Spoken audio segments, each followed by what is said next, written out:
Census Bureau says that Nigerians in America are one of the most educated groups. The survey says that 37% of Nigerians have at least a bachelor's degree. 17% have master's degree, and 4% have a doctorate degree.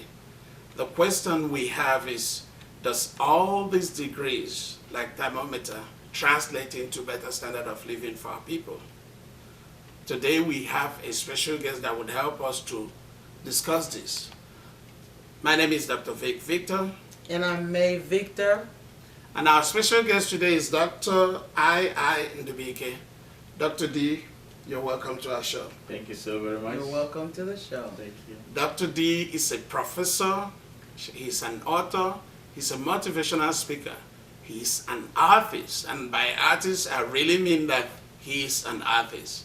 And he's an educator, and that's why he's here today to help us figure out all these degrees and how that impacts us. Dr. D, you're familiar with the statistics that I'm talking about? Yes, sir. How does that help our people? The fact that we have degree, or more directly, has this helped Nigerians to achieve better standard of living? Well, unfortunately, no. It's sad to say that it hasn't helped us at all. The problem is that we look for the degrees and we're not looking for the ways to utilize those degrees to our own benefit. Our pursuit is to, like you said, our pursuit is just to get the degrees and get the degrees, whether we use them or not. And that's very, very sad. That's why we are where we are today. And we are, unfortunately, getting older and older, and we have nothing to show for all those degrees. Yeah, sad indeed. And if you live here in America, I'm sure you're familiar with it. We run into our people and they tell you that they have masters. They tell you they have a doctorate degree at the cab stand. They have a doctorate degree, they are selling ice cream. They have a doctorate degree, they are doing all kinds of menial jobs. And that's why we're here. We may have missed it. So the next question is, Dr. D, where should we have started? Now we have children that we are pushing into get the same degrees like thermostat and thermometer.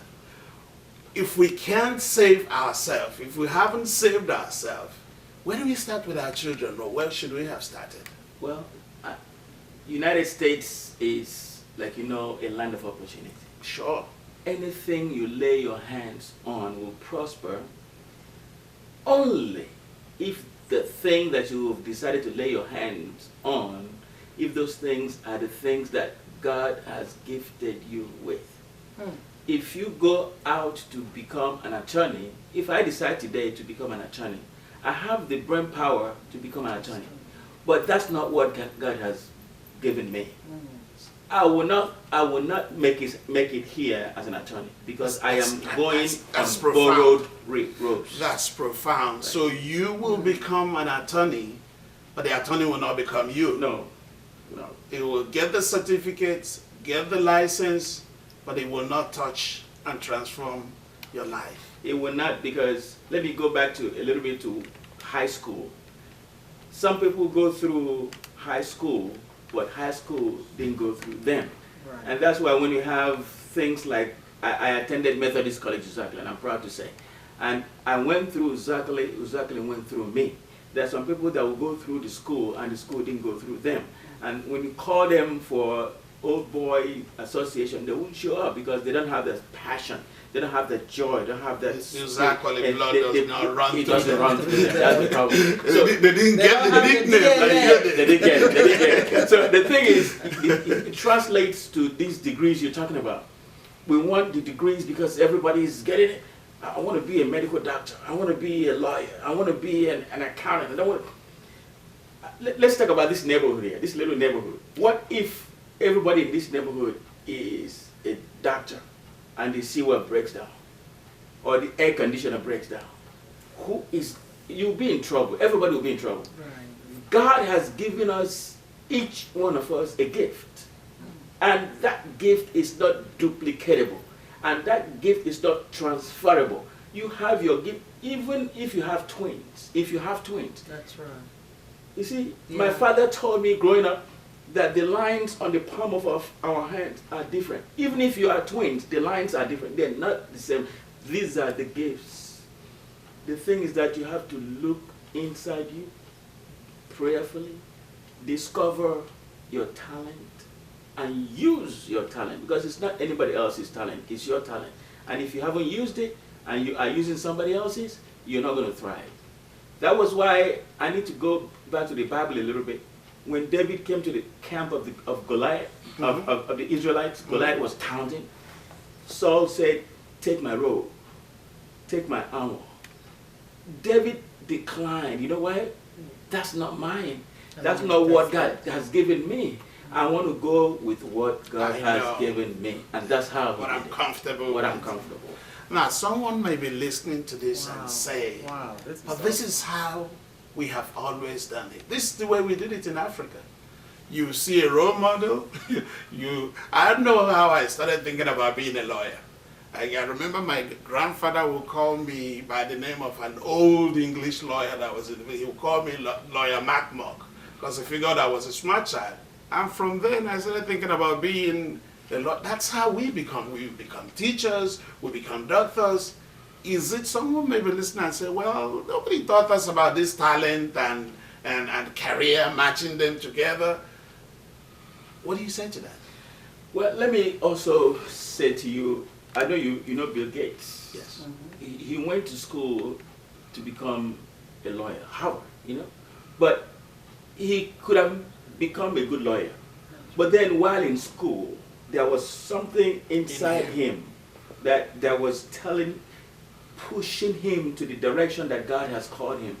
And that inside him pushed him to a point where he began to break down computers and do things and then began to work on computers. Today, Bill Gates is one of the richest.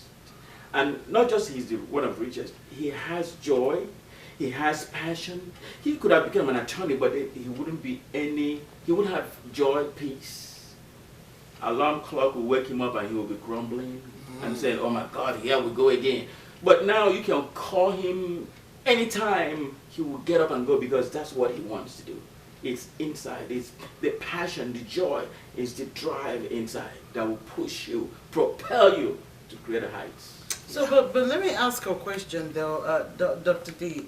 My question is, you know, we have this notion that there are some prestigious careers, prestigious professions. Dignifying. Big name. Yeah, big name. So, are you by any chance saying that forget the prestige, forget the dignity, just anything goes as long as it's passion? Is it just about passion? Everything has its own prestige. Every profession has its own dignity. It depends on whose hand it is. Wow. If you are a cleaner, a house cleaner, it has prestige because you have the skill to. Not everyone. I can't clean the house. People clean houses and clean them very well, and people invite them every day. And if you look around, you see all these cars that has made. They are prospering because they do it with joy. It's their calling, it's their talent. They do it with passion. And so when you see somebody that has done it, who did this for you? Is this person? You call the person. This bouquet here, somebody put it together. It looks beautiful. It's somebody's talent. People buy flowers every day, Right. for different occasions, Valentine's Day, anniversaries. But somebody is sitting down, planting those things, cutting them, knowing what goes and what doesn't go, you see, and then people patronize them. Everything you do has dignity. It depends on who is doing it and the passion that you put into doing it. I know about somebody that went to Yale to major in drama, and now she won the Grammy. If a Nigerian parent, if a child in a Nigerian family would tell, Daddy, I want to go to school, I want to major in drama, Major in what? I know. You were born in America. All those people that are medical doctors, all those people that are medical, how many heads do they have? Things like that. That's right. But you see, but whatever you do, do it to the best of your ability. If it's what God has given you, God doesn't make mistakes. If that's what He has given you, you will excel in it. You will thrive. The greatest thing that will come to you is the joy, the passion. And the passion, the joy is the drive, not the money. Whatever you do it with passion. Do it with joy. Put your mind into it, and God will bless your effort. Dr. D, this has been very, very profound. We will talk about how to prepare our kids, because our kids still have opportunity. But before we go into that, I want to ask you, I am that guy, have a degree like thermometer, or I even have one. I may have one. I'm a lawyer, but I'm miserable being a lawyer. Now I have this student loan that is in hundreds. I feel locked up. Is there hope for someone like me? I have all this student loan. I've missed it. The passion you talked about, I knew I wasn't called to be a lawyer. I was called to be something else, but here I am. I don't have joy. What do I do? Well, let me tell you. I wrote a book here. It's Unleash Your Potential. Put any foot forward. Some people wait for their best foot. You don't have to wait for your best foot. You don't have to wait for anything. Any foot. If you put any foot forward, the other foot would follow. Wow. Automatically. Left foot, right foot. Wow. Yes. Doesn't matter. When Jesus called Peter, when Jesus saw Peter and the disciples, I know you know the story, and they thought it was an apparition. And when they realized it was Jesus, Peter said, if it was you, tell me to come. Jesus said, come. Peter put a foot forward. He didn't go to say, oh man, should I go left or go right? He just stepped and he became the only one that walked on water. That's it. See, you have to put any foot forward. You are talking about what do you do. If you have realized, it doesn't matter how old you are, if you have realized that, oh my God, I missed my calling, and now you realize this is my calling, still become the lawyer. Seek the passion. And then while you are seeking the passion will overtake your profession that you have. And the degree. And the degree. And the career. And the career. And it's interesting you're And talking you'll about excel. that. In fact, that's what the story we've had about one of the famous musicians that we have, Fela Anikulapo, whose dad pushed him to become an engineer. Fela went to college, got the degree, gave the degree to his dad, and said, you wanted an engineering degree? Yeah, it is. Here it is. I'm gone. So Fela became an engineer, but was famous for being a musician. We'll be right back. Welcome back, viewers. We've been talking about the very, very interesting topic, raising children in the diaspora. And it's been so hard and so informative. We've talked about passion, we've talked about talent, we've talked about career, we've talked about dead ends, and we've talked about having degrees like thermometer and standard of living. We're going to continue to another phase. Dr. D, welcome back to the show. Thank you so much. Yeah, you talked about those the adults who are already in a corner, how they can get themselves out.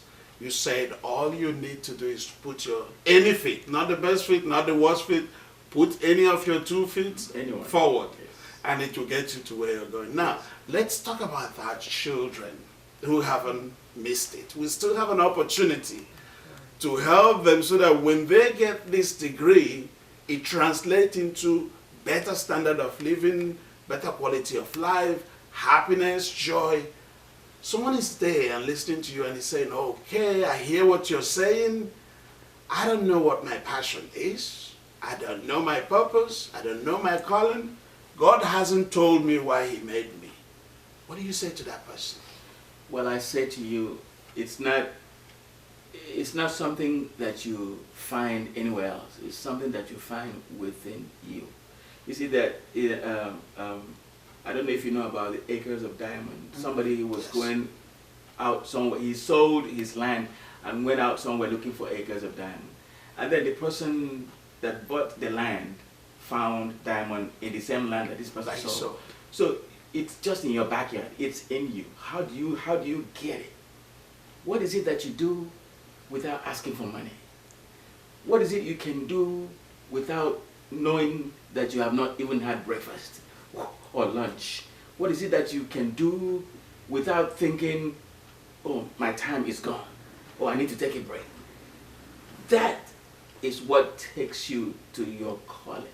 If you begin to do those things, when I begin to teach, when I begin to paint, when I begin to speak to people, I speak with passion. I can talk from now till tomorrow without thinking about eating. I don't worry about how much I get from it. That's how you know. When you begin to put money first, then it's not your calling, because money is not the push. Money is not the drive. The drive is the gift, the passion. And I say to you, you have to arise. When Jesus saw the lame man by the pool, he said to him, arise. What I say to you listening is, you have to arise. How do you arise? You arise, A, by activating your gift. You have to activate it. R, I'm spelling arise. R, you have to recognize who you are. You have to recognize who you are and redeem the time. What is I? Then you have to invest in that gift. Invest your time. You can't be watching TV all day and expect to invest in your gift. You cannot go out to party every day and invest in your gift. You have to invest time, money, effort, make some sacrifices. I'm spelling arise. A, activate the gift. R, recognize who you are. I, invest in your gift. S, set a goal that's attainable. The goal can be short term or long term, but it has to be attainable. And then E, expect positive result. All right. Awesome, awesome, awesome. There's something that he said there that a lot of us make the mistake of or with. We set the money before the career. We look at money. We look at the money in nursing, the money in PharmD, the money in lawyer, the money in accountant, the money in engineering. We look at the trend, the hiring trend, and that becomes the driving force that we use to pursue that career. We get the money, all right, but we are miserable with the money. We're unhappy, and we can't excel. We can't rise to the top, because you can only go so far with what you learn. Dr. D, what about our children? That was someone saying, how do I find my passion? The other question is, how do we identify our children's passion? That way we can guide them, instead of pushing them into PharmD and all those things. That's a good question. If you look back, middle school, elementary school, there's a science project. They give them science project to go and create something and research and put them on poster boards and present. And if you look at some of those science projects, they are not done by these children. The parents do the most beautiful science research and then give to the kids to go and present, and they have A in science, A plus in elementary school. Then they get to middle school. The person that made an A in science in elementary school cannot pass the first assignment in science in middle school. That's the problem. Parents allow the children to do the work, and that way you follow their report cards and see where their strengths are and guide them in that line. Because it's like a butterfly. Let me give you an analogy here. That's a caterpillar right here. And for this caterpillar to become a butterfly, the caterpillar has to pass through a cocoon. And when it gets into the cocoon, something happens. That's a process of transformation. Yes. And then the butterfly begins to struggle in the cocoon, because now it's a butterfly in the cocoon. but now it has to come out of the cocoon. It begins to struggle. It begins to struggle. Then, if you see this butterfly struggling in the cocoon and you help the butterfly, you open the cocoon for the butterfly and bring it out, it will look beautiful as a butterfly, but it will not fly.